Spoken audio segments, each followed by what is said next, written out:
Hi guys, so we're here in the park.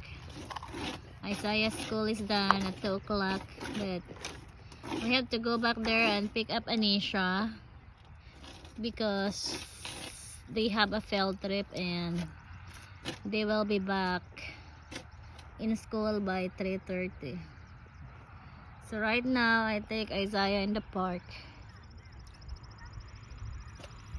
Not too many people here today because it's raining. Rain, what is this yet? A sprinkle rain. Sprinkle. Oh yeah, sprinkle of rain. Good job yet. Good job. Don't you want to go there and play with other kids? Okay, so we'll just stay here and eat the rest of his snack in school that he don't eat.